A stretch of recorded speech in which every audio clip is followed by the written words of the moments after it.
Amin. Beri kemuliaan bagi Tuhan. Sekali lagi silakan duduk saudara. Salam. Salam.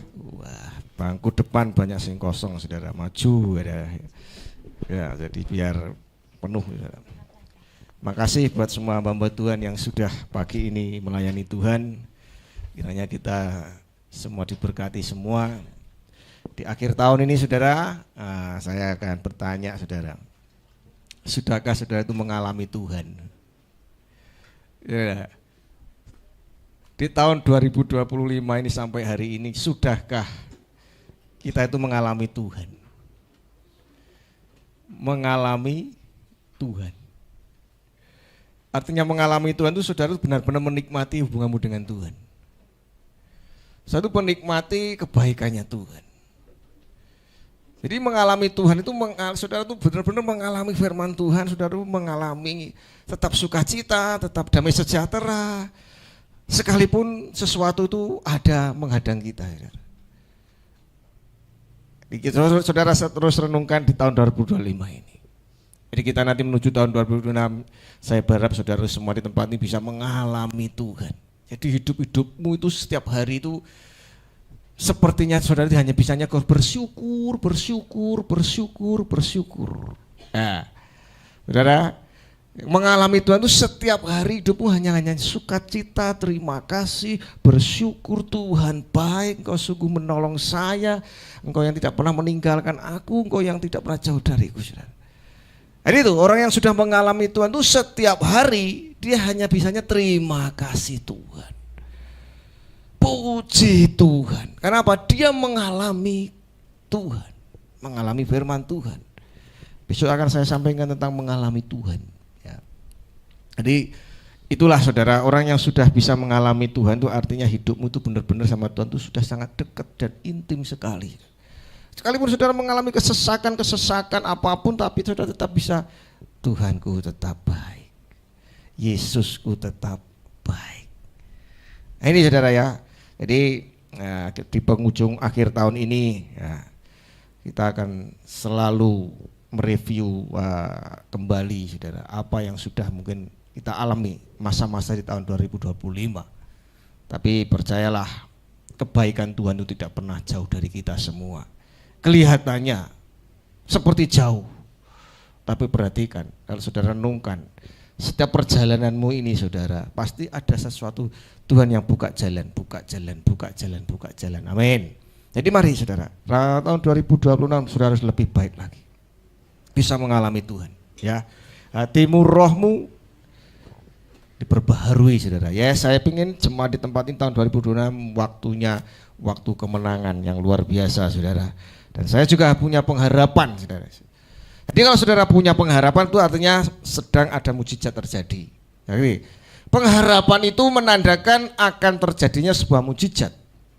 Tapi kalau kita sudah tidak punya pengharapan, maka mujizat itu akan berhenti. Jadi selama kita hidup, milikilah pengharapan. Karena dengan adanya pengharapan, firman itu akan bekerja. Tuhan akan bekerja. Tapi kalau sudah tidak ada pengharapan saudara, tidak akan bekerja firman itu. Yes.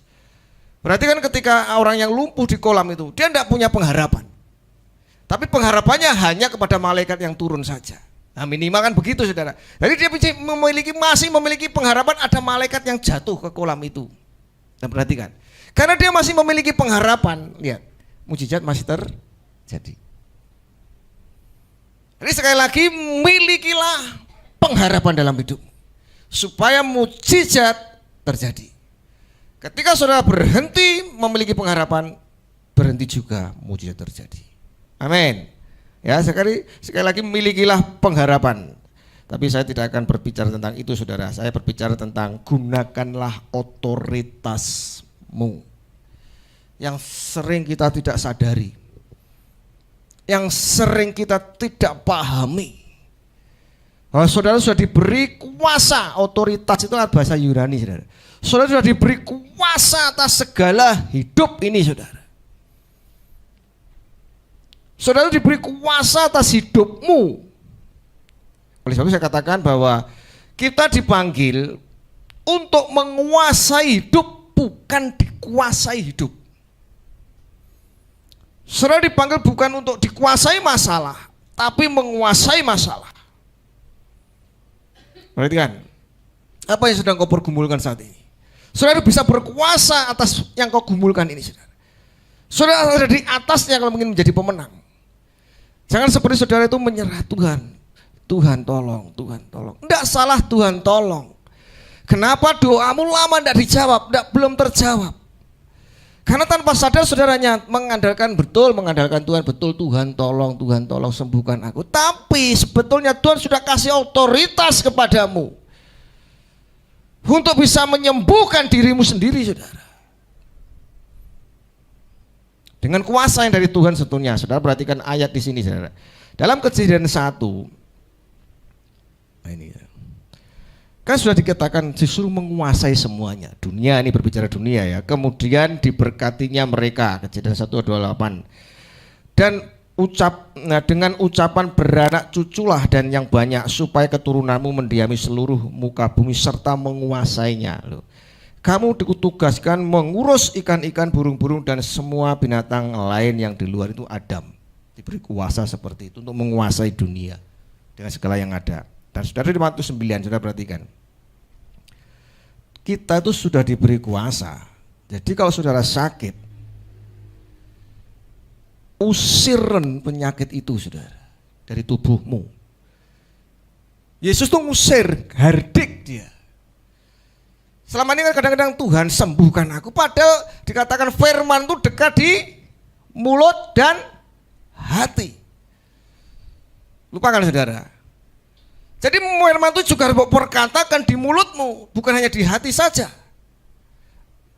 Ulangi lagi. Jadi mulutmu berkuasa karena dikasih otoritas untuk mengusir segala sakit penyakit, dikatakan ya. Matius 9:1 dikatakan Yesus memanggil ke-12 muridnya dan memberi kuasa, otoritas kepada mereka, lihat, untuk mengusir roh-roh jahat. Jadi jangan Tuhan suruh ngusir roh jahat, saudara yang ngusir roh jahat, saudara yang ngusir saudara yang ngusir sakit penyakit. Seperti yang selalu saya sampaikan ketika saya sakit, saya usir penyakit itu dalam tubuh saya. Keluar, pergi. Kau tidak layak tinggal di sini. Nah, pergunakan kuasa yang dari Tuhan yang sudah saudara diberikan dalam nama Yesus. Keluar kau. Tak gebleki tok. Karena ini gebleki kan loro, saudara ya toh. Berarti wong nek gebleki kan loro, tak gebleki penyakit sing loro tak gebleki. Metu. Keluar. Sembuh. Sembuh seneng kene suwe-suwe, keluar. Gitu kan. Karena itu otoritas kuasa, saudara. Kalau saudara katakan, saya selalu katakan ada dua mujizat kalau yang terjadi. Saudara menyentuh Tuhan atau saudara pengen disentuh Tuhan. Nunggu disentuh Tuhan atau saudara yang nyentuh Tuhan. Ya toh? Kalau perempuan pendarahan nyentuh Tuhan, cepat sembuh. Kalau menunggu Tuhan, ya nunggu sampai Tuhan jamah dengan doa-doa saudara. Dan doa itu ada yang cepat juga dijawab, ada yang perlu waktu. Sekali lagi saudara perhatikan, mengusir roh-roh jahat dan lihat, untuk melenyapkan segala penyakit. Apakah Tuhan ini, saudara? Tidak. Perkataan muridnya diberi kuasa. Saudara dikasih Roh Kudus, punya kuasa. Ayo saudara belajar lebih dewasa lagi, saudara ya. Kalau sakit praktek, saudara. Apa yang sakit dalam dirimu? Usir, saudara. Amin. Dulu kan Pak Har juga gitu, dia belum tahu. Tapi setelah Pak Har tahu bagaimana caranya, ya usir. Anaknya juga sama, setelah tahu caranya, usir. Amin. Jadi apa yang ada dalam dirimu yang saat ini sedang kau bunuh, sakit, penyakit apapun, kelemahan apapun, perkatakan sampai usirin, saudara. Amin. Yes. Sekali lagi belajar sudah punya otoritas kuasa dari Tuhan. Dan nanti macam-macam caranya, saudara ya. Terus saya lanjutkan. Lawan sesuatu yang membuatmu menderita. Sekali lagi. Lawanlah sesuatu yang membuat saudara menderita. Dalam Yakobus kan sudah dikatakan, saudara. Karena itu tunduklah kepada Allah dan lawanlah lo. Orang enak iblis harus dilawan, diusir, saudara. Lawanlah iblis, maka ia akan lari daripadamu. Berarti apa? Ketika otoritas saudara ada penundukan firman Tuhan, tunduklah pada Allah itu tunduk pada perkataan firman Tuhan. Lawanlah, jadi lawan semua yang membuat saudara menderita dalam dirimu, tubuhmu, ya kemiskinan mungkin saudara. Lawan saudara. Sekali lagi Yesus datang memberi hidup dan kelimpahan. Jadi kemiskinan itu ya bukan dari Tuhan, saya katakan. Karena aku memberi hidup dan kelimpahan. Kalau itu sekarang sedang terjadi, lawan. Tolak roh apapun saudara. Lawan. Roh keguguran, roh mandul, keluar kau. Tak gitu kan saudara, saya ini doanya ngono aja sekarang. Saya baru ngeh sekarang kalau doanya gitu. Orang yang mandul, roh mandul keluar. Tak gitu kan, suruh keluar saja. Ya. Jadi seperti orang yang sakit jiwa, roh gila, keluar. Gitu kan ya. Usir semua sudah dengan kuasa yang saudara miliki. Kalau saudara seperti itu saudara, wah nanti ketika saudara benar-benar kan seneng kayak murid-muridnya Yesus ketika dia bisa menyembuhkan, dia ngomong, wah Bapak ternyata bisa ya, bisa saudara. Ya jadi sekarang kalau saudara mulai sakit apapun, ayo usir dalam nama Yesus yang membuat saudara menderita, yang membuat saudara sakit, sudah diberi kuasa. Yes, nanti saudara perhatikan, saudara juga bisa mendatangkan berkat. Saudara bisa mendatangkan berkat, saudara. Yes. Jadi ketika saudara bisa menggunakan otoritas, saudara akan dikatakan hidup dan mati dikuasai lidah. Jadi yang bisa membuat sesuatu perubahan dalam dirimu, mulutmu ini, saudara.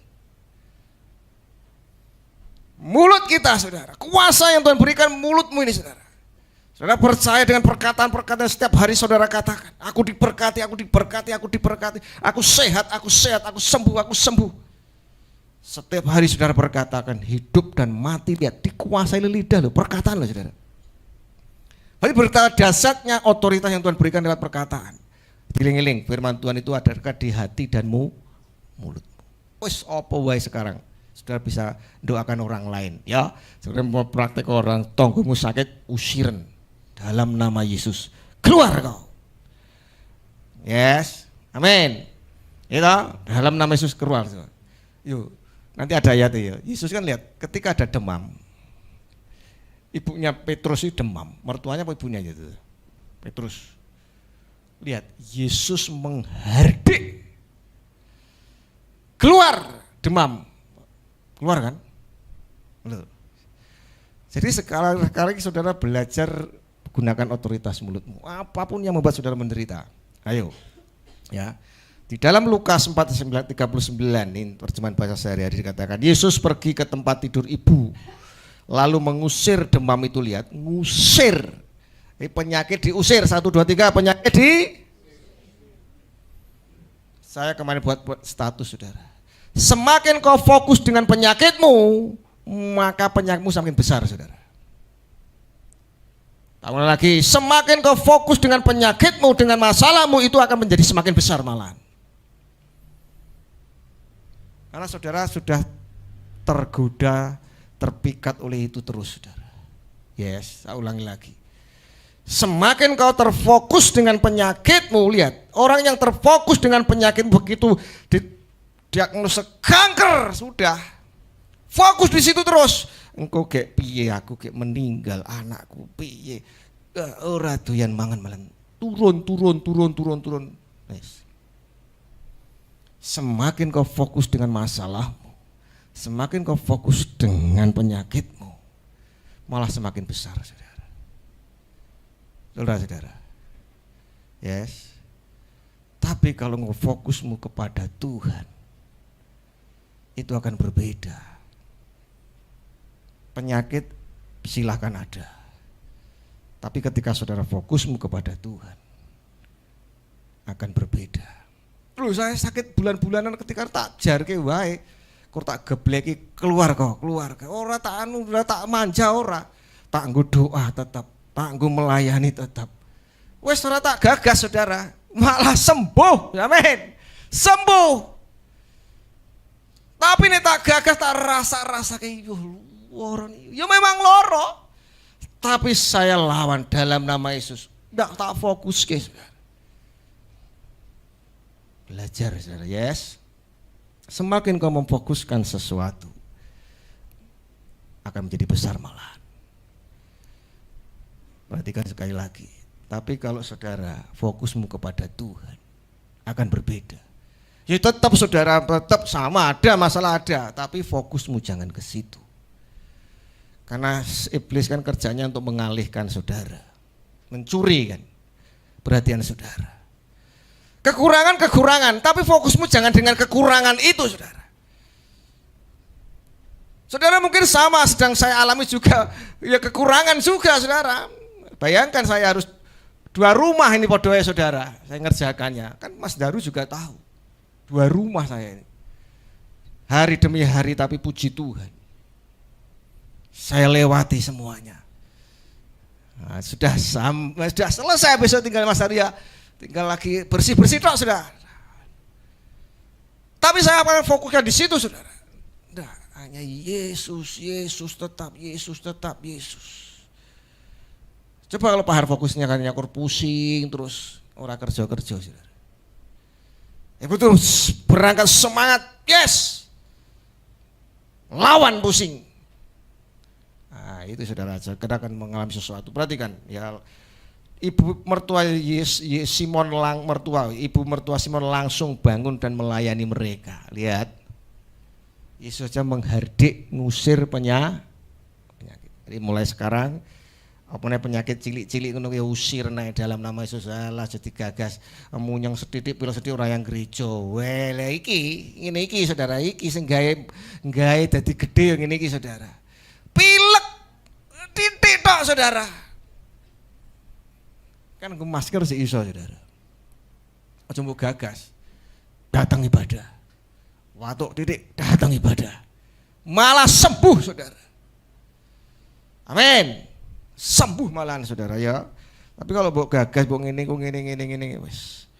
Obat sing paling apik dhewe. Waduh. Dokter sing paling apik dhewe lah. Kadang-kadang kan malah begitu kan saudara. Malah ramandi kan aneh saudara, kan begitu. Sering kan begitu saudara. Sing bagus belum tentu mandi saudara. Karena kadang tidak cocok dengan dosisnya. Amin. Ketiga, kuasa untuk mendatangkan sesuatu yang dari surga ini saudara-saudara punya kuasa. Di dalam 1 Raja-Raja 18:1 saudara perhatikan ya, jelas Tuhan berfirman, aku akan menurunkan hujan. Jelas itu ya. Pertanyaannya, kenapa Elia harus berdoa? Ketika saya baca ini, berarti saudara perlu kuasa mulutmu minta saudara. Tuhan harus ngerti kok isi hatiku.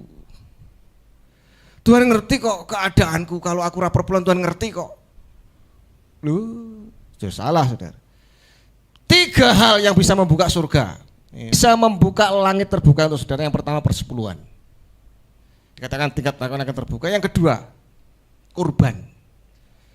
Kenapa saya katakan saudara setiap tahun Natal kurban? Ini membuka surga. Begitu Salomo memberi korban, surga turun, doanya dijawab. Begitu Daud beri korban, lihat tabut Allah lancar. Begitu Elia beri korban, lihat api turun dari langit. Ya, 2 ya. Yang pertama persepuluhan, memberikan persembahan pada Tuhan. Yang kedua kurban. Yang ketiga yang hidupmu berkenan di hadapan Tuhan, membuka surga. Yesus dibaptis, saudara perhatikan. Inilah anakku yang berkenan. Kalau saudara ingin membuka pintu surga, 3 hal, ingat saudara. Yes, dikatakan seperti ini saudara. Dan sesudah beberapa lama datanglah firman Tuhan loh. Firman Tuhan datang saudara kepada Elia dalam tahun yang ketiga. Pergilah, perlihatkan dirimu kepada Ahab, sebab aku hendak memberi hujan ke atas muka bumi. Kemudian pada waktu itu lihat, itu yang kedua nanti lihat. Kenapa kau harus berdoa Elia sampai 7 kali? Padahal Tuhan ngomong, aku akan berikan hujan lu. Artinya apa? Ini kuasa dalam dirimu untuk mendatangkan hujan. Jadi Tuhan itu sudah berfirman bahwa aku akan memberkati Mas Daru, memberkati Bu, Pak Agus, semua diberkati. Tapi perhatikan, perlu doa, perlu kuasa untuk mendapatkannya. Perhatikan saudara, ada pohon, ada mangganya. Saudara yang perhatikan, panggane, ngenteni tiba. Ya ora iso kok Saudara. Kudu mbok penek atau mbok ranggeh. Betul lah Saudara? Wah, haleluya itu surga terbuka. Saudara. Jadi perhatikan sekali lagi. Enek pohon mangga wis loh menyambut firman Tuhan luar biasa. Ada mangga merah-merah luar biasa. Dan Saudara nunggoni tiba kesuwen. Saudara. Saudara perlu ambil galah atau Saudara perlu mbok lempar apa-apa supaya tiba. Tuhan sudah menyembuhkan Saudara. Amin. Kesembuhan sudah sedang berjalan dalam hidupmu. Berkat sudah menghampiri engkau. Yang Saudara butuhkan apa? Perkataan firman Tuhan. Doa, datanglah. Berkat datanglah setiap hari, katakan. Berkat datanglah. Berkat datanglah. Tapi tunduk dengan firman Tuhan tentunya Saudara ya. Melakukan firman Tuhan. Rubah semuanya pasti Saudara. Yes. Katakan ya. 1 Raja 18-39. Kemudian pada waktu mempersembahkan korban petang, tampillah Nabi Elia dan berkata, ya Tuhan Allah Abraham, Ishak dan Yakub, pada hari ini biarlah diketahui orang bahwa engkaulah Allah di tengah-tengah Israel, dan bahwa aku ini hambamu, dan bahwa atas firman-Mu lah aku melakukan segala perkara ini. Jawablah aku, yuk. Menurunkan hujan lihat, menurunkan api lihat, jawablah aku. Jawablah aku ya Tuhan, jawablah aku supaya bangsa ini mengetahui bahwa engkaulah Allah ya Tuhan, dan engkaulah yang membuat hati mereka bertobat kembali. Lalu turunlah api. Begitu korban dia berikan, korban petang, api itu turun. 3 diiling-iling. Persembahan kepada Tuhan itu membuka pintu. Yang kedua, ini korban. Setiap tahun kita lakukan korban Natal, Saudara ya. Terus yang ketiga, hidup yang berkenan. Jadi Saudara ya. Yang keempat, ketika kita memiliki otoritas, maka kita bisa memerintah. Otoritas itu berbicara memerintah.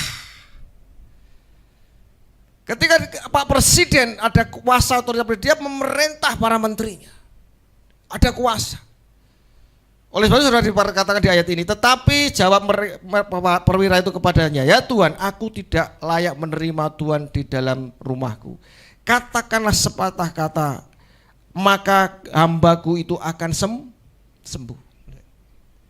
Dia butuh kata-kata Yesus saja sudah cukup, Saudara. Perhatikan, sebab aku di seorang bawahan dan di bawahku ada pula prajurit. Jika aku berkata kepada salah seorang prajurit itu pergi, maka ia pergi, dan kepada seorang lagi datang, maka ia datang, ataupun kepada hambaku kerjakanlah ini, maka akan mengerjakannya. Otoritas berarti perintah. Saya katakan tadi, setan usir, perintah keluar. Penyakit usir, perintah keluar. Miskin usir, perintah keluar. Nah ini Saudara, Saudara punya perintah apa yang ada dalam dirimu ini yang membuat Saudara menderita. Otoritas perintah. Karena cukup perkatakan guru terjadi. Jadi sekarang belajar, ayo Saudara sudah punya kuasa otoritas. Ya, jangan dikit-dikit Tuhan. Saudara sudah punya kuasa. Tuhan kasih Saudara. Matius 17:20. Ia berkata kepada mereka, karena kamu kurang percaya, sebab aku berkata kepadamu, sesungguhnya sekiranya kamu mempunyai iman sebiji sawi saja, hatimu dapat, ya, sesawi saja kamu dapat berkata kepada gunung ini, pindah dari tempat ini ke sana, maka gunung itu akan pindah dan takkan ada yang mustahil bagimu. Lihat, berkata, pindah, artinya perkataanmu. Sekali lagi Saudara jangan ngeluh dengan pekerjaanmu. Aku kemarin minta ampun sama Tuhan, tadi pagi ditegur Tuhan saya. Tadi pagi saya ditegur Tuhan waktu mandi. Tanpa sadar saya tuh ngomong gini, Tuhan aku wis kesel setahun ngurusi tukang. Tadi pagi langsung Saudara, Roh Kudus, nek kowe kesel pembangunan gereja selesai. Ampun Tuhan. Tuhan ampun, aku langsung ampun loh saudara. Saya ngomong aku kesel, bayangkan saudara ngurus tuang setahun loh saudara. Omah Wonorejo iki sumber. Gereja ya setahun juga, enggak sampai setahun. Tukang terus ya, berhadapan dengan tukang terus sampai Tuhan aku kok kayak jenuh. Tapi Roh Kudus pagi tadi waktu mandi, nek gue berhenti tukang ngurusi tukang pembangunan gereja berhenti loh. Wah ampun Tuhan, langsung minta ampun saya. Ini loh saudara, Roh Kudus jawabnya cepet banget. Ampun Tuhan, ampun berkata, berarti aku ngeluh. Ini jangan saudara. Sekali lagi jangan saudara sambat dengan pekerjaan. Yes. Ojo sambat. Lek kayak berkat pekerjaanmu jadi sepi ya saudara, yo. Saudara kayak ramai sama kesel Tuhan aku. Berarti kan diberkati saudara karena banyak pekerjaan, tapi begitu Tuhan kesel, minta stop terus piye saudara. Lah itu apa salah ketika dikurangi omsetmu karena apa? Lah kowe kesel mesake nek lara piye? Apapun yang Tuhan berikan wis rasa ngeluh. Amin. Itu. Saya tadi pagi saudara, waktu begitu mandi ngomong, wah aku kesel Tuhan, tapi puji wis rampung ini Tuhan. Tapi lihat, Tuhan langsung tegur. Wen ngeluh. Berarti pembangunan gereja ini banyak tukang. Oh iya Tuhan, ampuni aku orang ngeluh Tuhan. Ampuni, minta ampun saya langsung. Minta ampun. Hal yang kecil Tuhan tegur saudara. Kata-kata ngono aku kesel Tuhan. Kayak jenuh gitu saudara. Tapi perhatikan. Tuhan sampai ngomong Roh Kudus. Berarti engkau orang ngerjain gereja nih. Wah ampun Tuhan ampun. Ya, diperhatikan. Jangan sampai mengeluarkan suatu perkataan apapun, mengeluh dengan istrimu, mengeluh dengan kelakuan suamimu, mengeluh dengan kelakuan anakmu, jangan. Jangan. Yes. Lebih baik terima kasih Tuhan. Kan ngeluh dengan anakmu loro yang mbok tangisi. Kok golek obat, ya.